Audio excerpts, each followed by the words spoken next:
I want you to remember that a failed job interview is never a waste. If you did not get a job in 2022, you need to move on and regain focus for 2023. If that's your situation, please keep on listening. This episode was designed for you.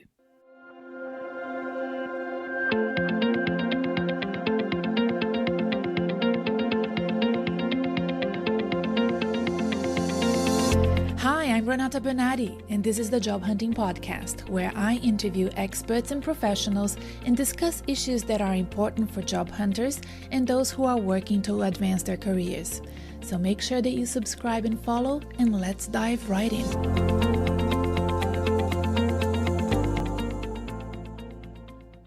Hello, everybody. Welcome to another episode of the Job Hunting Podcast. This is episode 161. And look, I get it. If you're working full time and you also are looking for a new job, you can start this project with a lot of energy and feeling really excited, only to realize that it can be very hard to do both things. All of a sudden, there are just not enough days in a week to do all the things that you want to do. There are not enough hours in a day, right? I feel you, I've been there, and it took me years of trial and error to learn how to manage the work and my career advancement goals at the same time. Also, it took me years to feel okay and comfortable with not having a job and job hunting and using all my time and energy in a range of tasks, which I believe together build this complex system, this distribution of activities that led me to my new opportunities. So if you find yourself in one of those two situations, either you have a job and you're finding it hard to find the time to job hunt, or you don't have a job, but you're very uncomfortable because you feel like the longer you don't have a job, the harder it will be for you to job hunt, please know that it's completely okay. It has to do with your confidence in yourself and your ability to keep yourself connected to your professional network that will lead you to opportunities.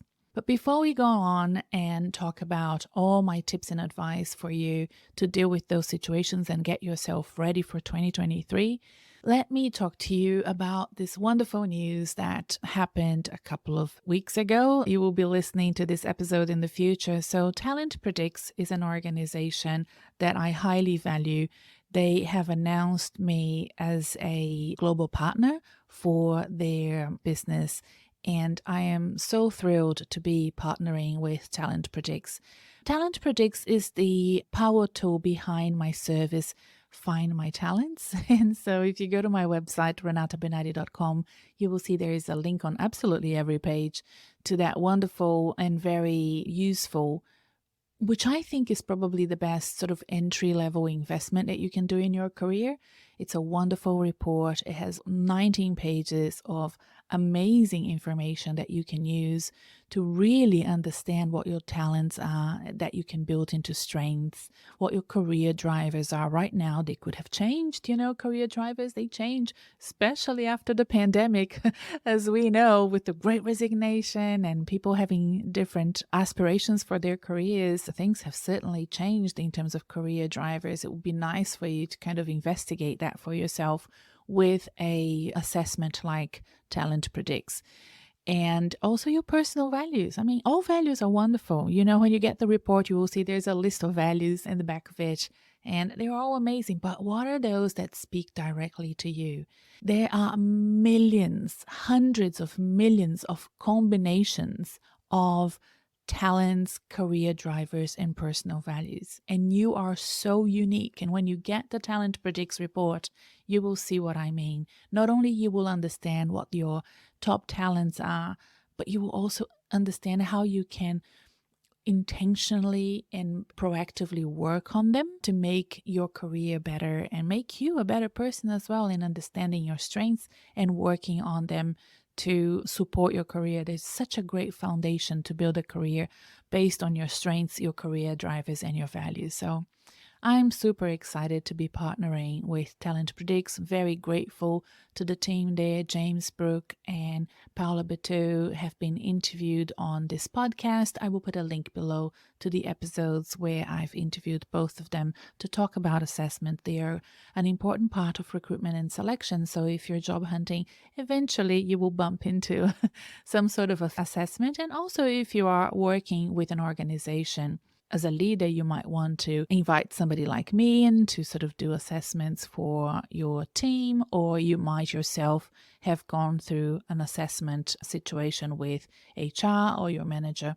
And Talent Predicts is a brand new state-of-the-art, very innovative assessment that I'm very happy to represent. So if you want to learn more and you want to test it out, Give My Talents is on my website in every page.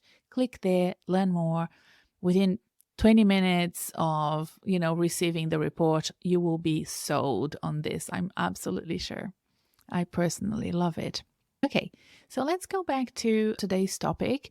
It's very chit-chatty. It's basically based on information that I get from my clients, things that I remember, for myself in my personal career, how I used to feel a bit more anxious at the end of a year when things didn't really turn out the way that I was expecting, or maybe I have overestimated my ability to reach my goals.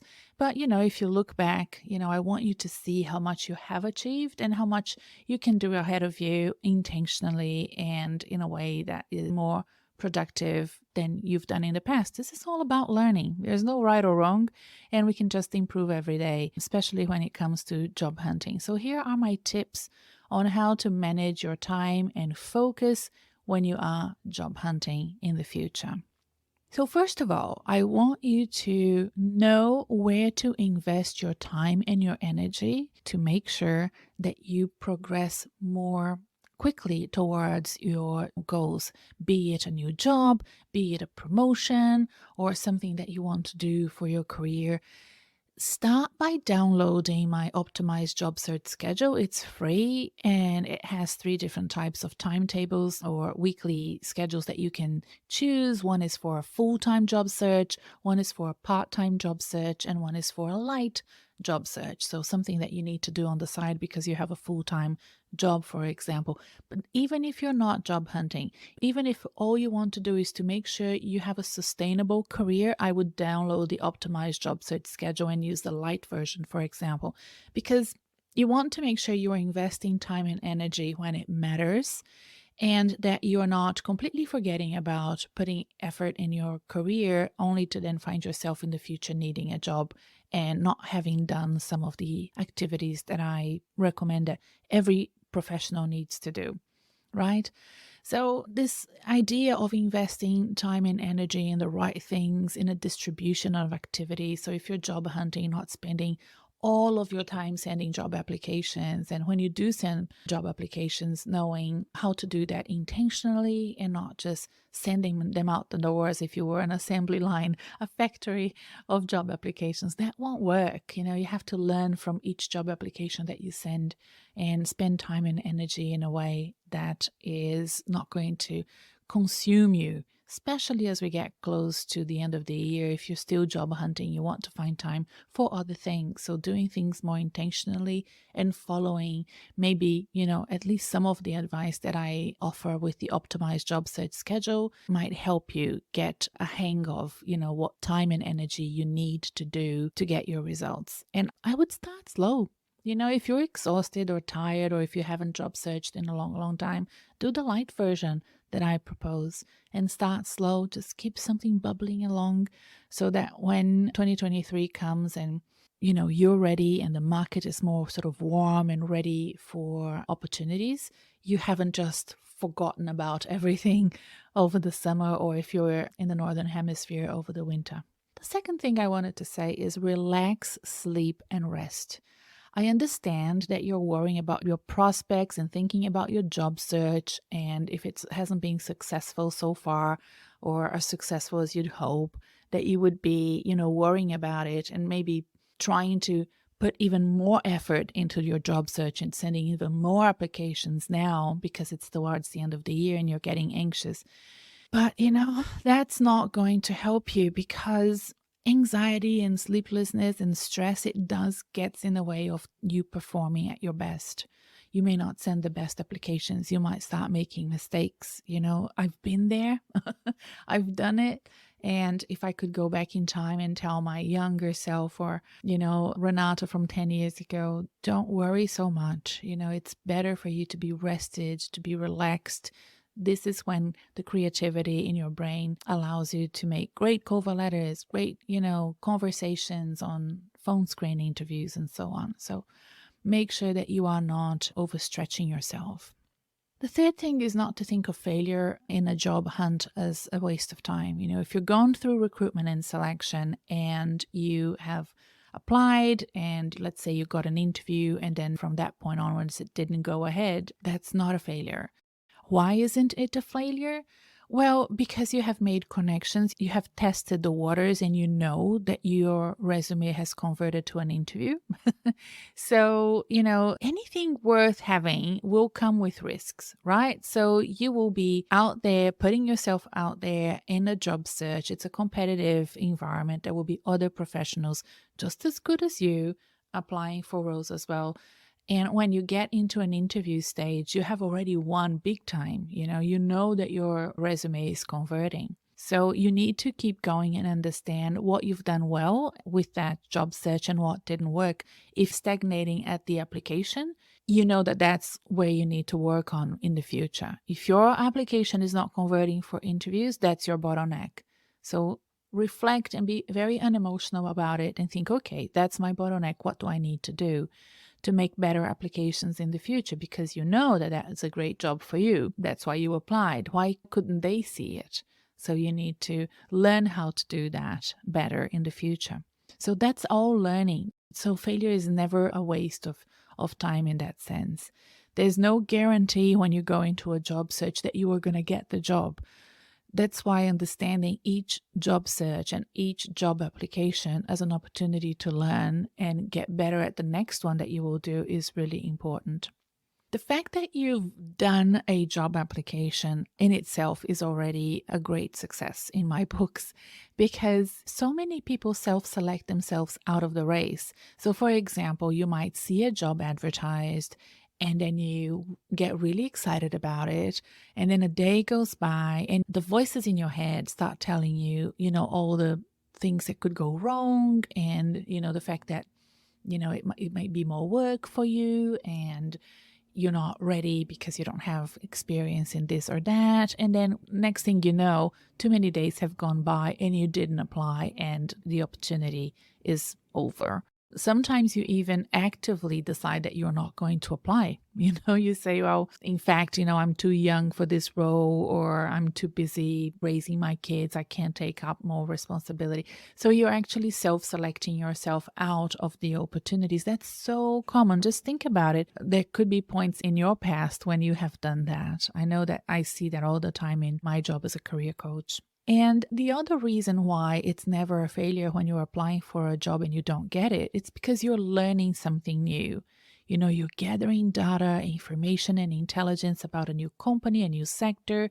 You're making new connections. If you're going from interview to interview and, you're meeting different people and they're progressing you, those people are on your side. They see you as a good candidate. Even if you don't have a job at the end of that process, chances are they have a high opinion of you.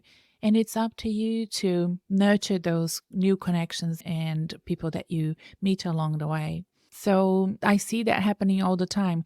Just the other day, one of my clients was feeling quite upset because she had applied for a job and she didn't get it. And I saw the application and I saw job ad and I could see why she wanted that opportunity. It really suited her. And she went from an application to a phone screen to an interview.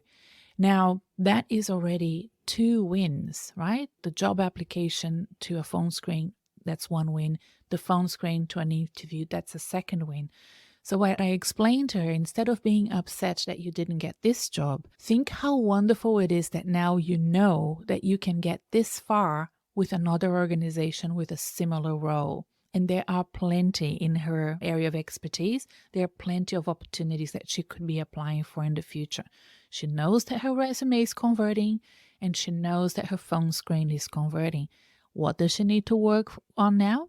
It's her interviewing skills, right? So just knowing that, knowing how to focus and know where to spend your time and energy, and then moving forward and feeling confident in applying for roles like that again is really important. And sometimes people that are applying, like my client, have very different views from people that are on the other side of the table, the employer.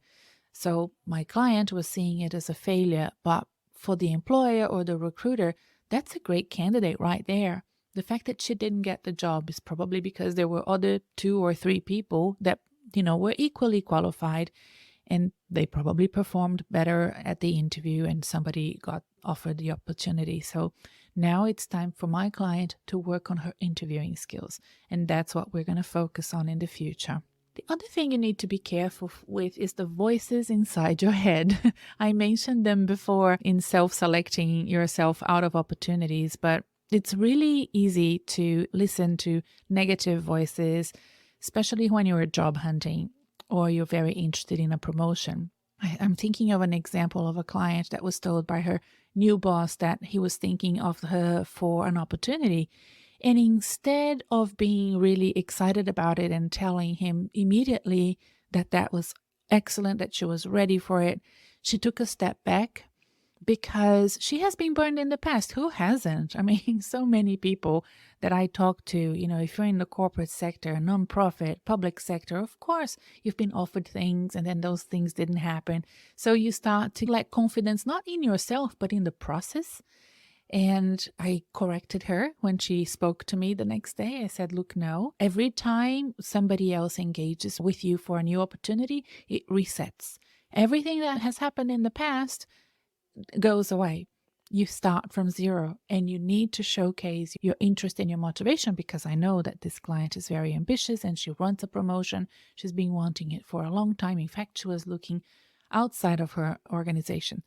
So we finished our coaching session and she contacted the employer straight away, and we've workshopped, what she would say and how she would progress with that conversation and how she would take the next steps to guarantee, or at least ensure, that if it wasn't successful, it wasn't because she didn't show interest, right? If it wasn't so successful, it was for something else, but she needs to be ready and have the right attitude and narrative to support his belief in her that she can take up a new promotion.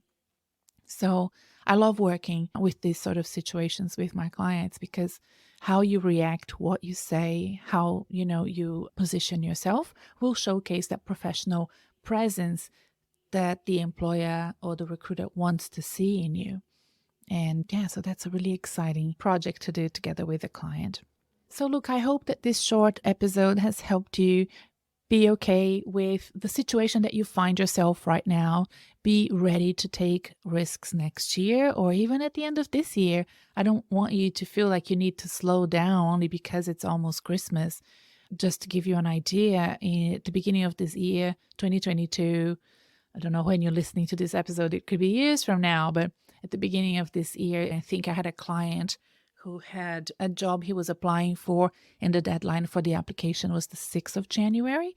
So we worked together during the holiday season to get his application ready. I had another client with a deadline on the 21st of January. So you really never know. I think that the pandemic has really shifted the way that we work, and ebbs and flows are not as easy to understand as they were before. If you are keen to continue looking, you can do it full-time, full-on. You can do it part-time or a light version using my optimized job search schedule. So don't forget to download it on my website. It's renatabernardi.com. There will be a link to it in the episode show notes as well.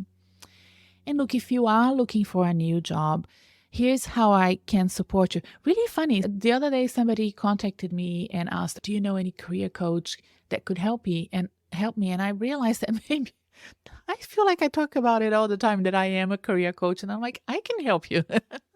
So it was really cute and funny, but here you go. Like, first of all, if you are looking for a new job, absolutely download the optimized job search schedule. The first time I developed this free download in the masterclass was during the festive season.